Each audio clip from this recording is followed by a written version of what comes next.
Hey everyone, it's Sarah, and today for dinner we're making Mediterranean halibut. I'm going to serve that with some sauteed green beans and pan roasted tomatoes and a very simple salad. It's all of it very simple dish. We're going to go through it step by step so you know how to make it yourself. And don't forget, the recipe will be in the description of the video right down in the bottom right hand corner. So let's get started on our first phase, which is to make the delicious mixture that we're going to put on top of our halibut that gives it all of those Mediterranean flavors. We're going to begin. I've got everything measured out here for you. So we're going to begin with 3 tablespoons of mayonnaise. I know it sounds weird, but the halibut will need a little bit of fat, and we're going to use the fat from the mayonnaise. And the mayonnaise, as you know, has just a very slight sweetness. Also have 3 tablespoons of minced garlic. So this is minced up pretty fine. I'm going to add that to the mayonnaise, along with 1/4 teaspoon of red pepper flakes. Now, this does not make this dish hot by any means, but if you don't like red pepper, then leave the red pepper flakes out. That would be perfectly fine. You could use a little black pepper or no pepper at all. 1/2 teaspoon of oregano. Oregano is an awesome herb used a lot in Greek cooking. It can be overwhelming to a dish, so stick with the 1/2 teaspoon the first time you try it, and then if you think, hey, I'd like that a little herbier, then add it on to the second time. And then also, I have 4 heaping tablespoons of chopped sun-dried tomatoes, and these are the ones that you find not in the oil, but that are in the bag in the produce section, or wherever you may find dehydrated, but not. They're kind of still they're almost like a gummy. They feel like a gummy bear, but they're tomatoes. So putting those in there is going to be so good. This is one of my husband Dave's favorite dishes. He loves shellfish, but he's not so much of a fish eater, I guess is what I would say. So I've been trying to convert him to eating more fish and less meat, because as we get older, our cholesterol often seems to climb, and he has a little bit of a high cholesterol anyway, so we're working on decreasing the amount of red meat we eat by increasing the amount of fish we eat. So I'm just going to mix this up good, and this just kind of makes a thick, pasty substance. And all I'm going to do is, after I brown the fish a little bit before I finish it, I'm going to put this on top, and that mayonnaise adds a little fat to it. Then the flavors, those Mediterranean flavors, are going to come out. You can see it's not a whole lot in the bowl, but it'll be plenty for our portions of fish. All right, so I'll be right back with our next stage. Okay, stage 2 of our Mediterranean halibut meal will be the green beans. Now, I have already removed the strings from the green beans and have them cut in half or broken in half. Almost all green beans have some string on them, so you just need to kind of take a knife or your nail and pop the edge off, and then you pull down and you'll find a little string sometimes. Some of them have more strings, some of the strings are more fibrous than others, and there's all kinds of different types of green beans. These are Blue Lake green beans. My all-time favorite are the green beans that my mother always used to fix, which were half-runner green beans that I don't even know if they have them everywhere, but in West Virginia, half-runners were the epitome of the perfect green bean in the summertime, and we grew them in our family garden, and I've made them. But what I have realized is my mother used to make green beans and pretty much all vegetables, and she cooked them a long time. And I grew up and I loved them like that, and honestly, I still love them like that now. But I realized as I became an adult and started cooking for myself that the nutritional value kind of gets cooked away when you cook them that long. And then also they're just really, really good. Still slightly crispy, and much like the vegetables you find in Chinese food, it still has that little bite to it. And growing up at my house, all the vegetables were more than pretty much just mushy vegetables, but that's the way we ate them. So I'm making these green beans in a saute pan. It's not going to take long. They're pretty nice and fresh green beans out of the garden. So I'm going to begin, or I have begun, by heating my pan just kind of to a medium heat. And right here, we're just going to swirl the oil. I have about 1.5 tablespoons of oil in this pan. I'm going to place the green beans in the pan. Sizzle probably a little bit. And set this off to the side. And all we're going to do here is just let them begin to cook. I'm going to turn it up just a little bit. I turned it down a little bit because I tend to start the pan and then I get it so hot that it like gets freaking hot, and then it splatters all over everywhere. On our other eye over here, I have a pan with just enough oil that I have spread out using just a paper towel to kind of wet the inside of the pan, and I'm going to place 2 cups of cherry tomatoes or grape tomatoes, whatever you find, the little small tomatoes that are nice and beautiful and sweet. Now see, you can see this pan is smoking because I forgot to turn it off, so I'm going to have to let it back that off the heat just a little bit before I add anything to it. So when you're cooking from home, you cannot be shy about getting your stove dirty. I know all the nice, deep, beautiful stoves now, you don't want to get them dirty. I get my stove so dirty on a daily basis, but they clean super easy. You just have to be diligent. Every time you cook, you just wipe the stove down, you pull the grids off, I spray a little degreaser down in it, and it's good to go. So I'm letting this pan cool off just a little bit.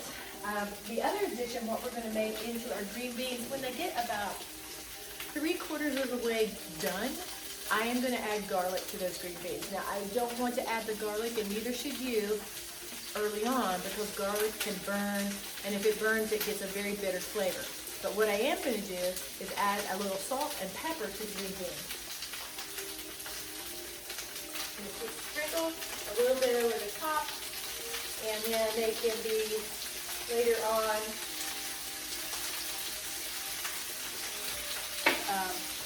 added to your taste if you are more of a salt lover than others.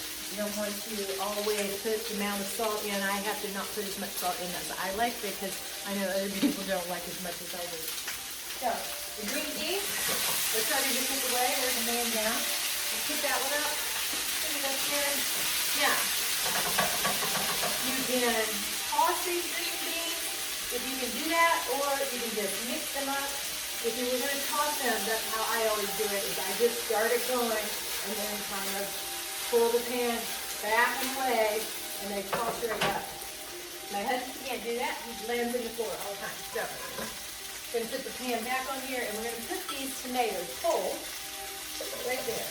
Now those are going to start to sizzle. And what's going to happen then is they get a little char on the bottom of them. And so you're going to let them sit in this pan and cook until they get charred. And then you're going to just shake the pan so they roll over, and then they'll char on another edge. And you're going to do that until they start to, the skins start to pop away from them, and then they're done. All right? So, going to keep on stirring on these green beans, and then I'll come back when it's time to add the garlic. Okay? See you in a minute. Here we are, over by the stove, working on the green beans. So the green beans, if you can see, have started to develop a little color on them. And all I've been doing is just kind of shaking them around in the pan and then flipping them gently. And they're starting to get tender. So those are not too far from being done. All I'm going to do here is add the garlic that I've already chopped. And use my fingers to do that because I forgot to put a spoon up. And then I'm just going to kind of mix it up. I'm going to use my spatula to get this mixed up in here so that And this is where you have to be really careful because garlic will burn. So I'm just going to reduce my heat just a little bit because I want the garlic to get done so that it's not, doesn't taste harsh, but I don't want it to burn. And then over here, look at the tomatoes. They're getting a beautiful little bit of color on them.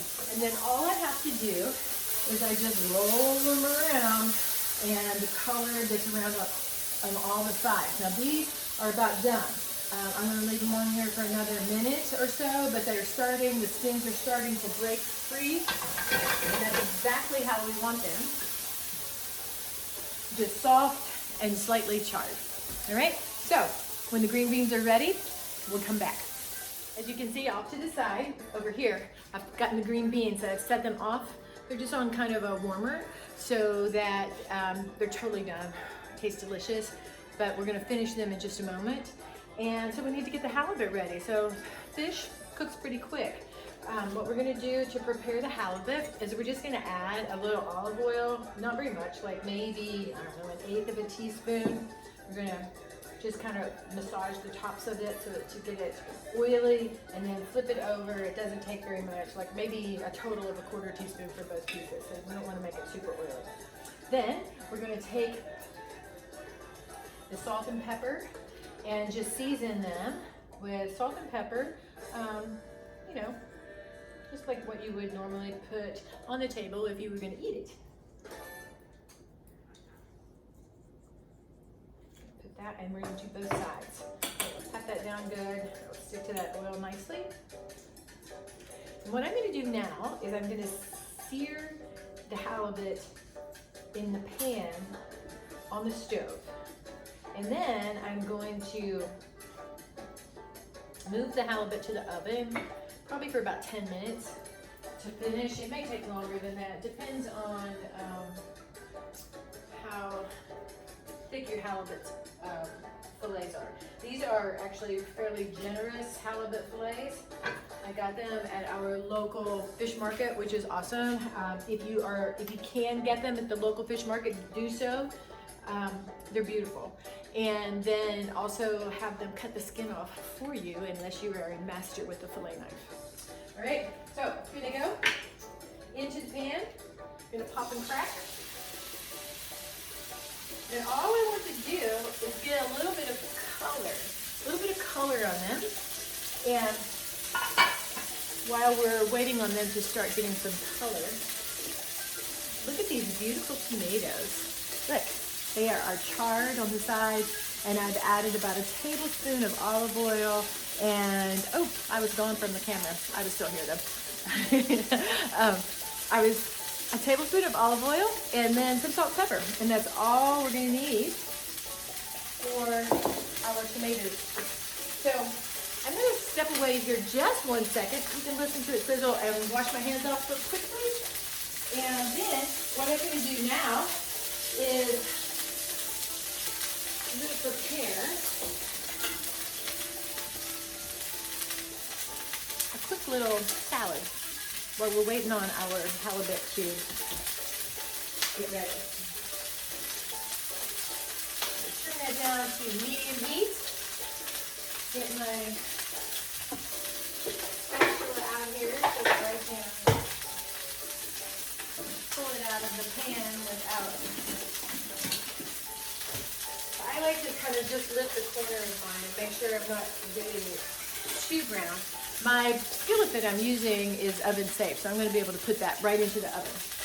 Okay, so now what I have for you is the makings for a super simple salad. Hang right there. I'll be right back. So check out the halibut right here. It's got a little bit of color on it, and I didn't want a whole lot of color on it because I don't want to dry it out. What I'm going to do now is I'm going to place this mixture that we made at the very beginning on the top, and I'm just going to divide that equally between these two fillets. Now these are generous fillets. When I would go get fish at the fish market, and I would get home and there'd be like this tiny little piece of fish. And so the last few times that I have gotten fish, I have requested larger than a normal helping, because 4 ounces, this was not enough. It just didn't seem like enough for me. It didn't seem like enough for my husband, and so I got a 6-ounce fillet. Also, if you don't have a fish market locally that you can get fresh fish, you could use frozen halibut. Just make sure that you thaw it well before you begin your cooking process. Push all that off on there because I don't want to miss any of that excellent flavor. And then we're going to take this and stick it right into the oven. I had my oven preheating at 400 degrees. So we're going to put it in there and we're going to let it finish in there.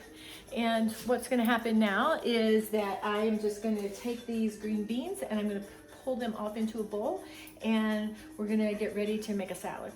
All right, see you in a bit. So while we're waiting for the halibut to finish in the oven, I had the oven heating at 400 degrees. We stuck it in there. We're gonna try to make sure that we get to about 140 degrees before we bring it out, and that's where you're gonna utilize your instant read thermometer. But I have here just some baby lettuce and radicchio together in a bowl. It's been cleaned, and all I'm gonna do are add 3 chopped scallions, some feta cheese, because after all, this is a Mediterranean meal, and a vinaigrette that I made super simply. Lemon, olive oil, and oregano, and I used a little sweetener of simple syrup. Just a tiny bit. It's literally, it's not sweet at all. It just takes the bite off the lemon a little bit, and I will put all of the details for this in my description underneath with when I put my recipe. All we're gonna do here, just drizzle that salad dressing across. We're gonna toss it up. It doesn't get any more simple than that. We didn't really need a salad with tomato in it because we had tomato, sun-dried tomato, and then fresh tomato also. So just a little greens to add a little bit of freshness to, and a little bite to the fattiness of the halibut. It's gonna be awesome. All right, halibut, I'm gonna check the temperature. We'll catch back with you in just a minute. So I just checked the temperature of the halibut and it's perfect, 140 degrees, and it's been about 7-8 minutes, and mine was pretty thick. So my temperature on my oven was 400 degrees, so you'll need to play with that a little bit, depending upon how thick your halibut is. And you know, I always kind of try to check. I had my temperature set at, or my timer set for 10 minutes, but then I decided when I peeked at it, it looked like it might be ready. So I went ahead and checked the temperature and it was great. So we're gonna grab that out of the oven.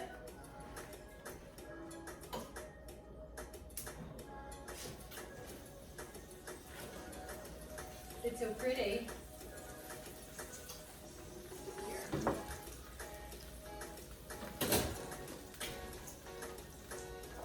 Now, we got everything for our dinner ready, and I figured my husband's actually pretty hungry upstairs. He took the dogs upstairs because they tend to bark. So, we're gonna set this, I would see if I can let you see it kind of up close. It's beautiful. You can see those lovely sun-dried tomatoes in there, sizzling away. So, this is how we're gonna do it. We're gonna take the plates. Let me move a couple of things off to the side. So we're going to take the plates and we're going to move the halibut to the plate and let it rest there. That way it won't continue cooking anymore since the pan is fairly hot. Now I'm all about presentation. So instead I like to set since I have like a rectangular piece of meat and I have my square plate, I'm going to set it kind of at an angle. So to me, that looks more appetizing. You do what you like. You don't have to be worried about your presentation. I just think that, you know, make a little effort in the kitchen and you've taken the time to cook a lovely meal. You should present it lovely. So here are green beans. We're going to bring the green beans, portion of the green beans, And I'll put those here, right on the side. I'll show you the plate. Oh, Alexa's 10-minute timer's finished. Alexa, stop. I forgot to tell her to stop when I took the green beans out, or when I took the halibut out. Okay, so a portion of green beans, and then I'm going to take these really, really lovely tomatoes that I made, and I tell you what, I made a little addition to the tomatoes. When I tasted them off camera, I decided that the tomatoes did not have as much subtle sweetness as I wanted them to for this particular dish, so I added a teaspoon and a half of balsamic vinegar. So it has a little bit of acid and a little bit of sweetness to it. And I'm gonna take these tomatoes and I am just gonna place them right along the green beans. There'll be a great little addition, nice little pop of flavor to that green bean. It has a garlicky green bean. And then we're gonna take our little salad that's super simple with a lemon dressing and feta cheese and some scallions, or in West Virginia we call them green onions. We're gonna put our salad. I almost always put the salad on the same plate. That is just personal preference of mine. You prefer to have your salad in a bowl, by all means have your salad in a bowl. I am one of these kind of mixed flavor kind of people, so I like to mix my flavors together. This is a beautiful plate. Take a look. I can dump it. All right, a beautiful halibut, Mediterranean halibut with pan-seared green beans and roasted tomatoes and a salad that's super simple. I'm going to serve this with a Sauvignon Blanc that I've already started on. So you guys fix this for dinner. Let me know if you like it. And I'm gonna have mine, and I think it's gonna be awesome because you should smell it. It smells great. You have a great day, whatever time of day it is that you're watching this, and I'll be back with more. See you later.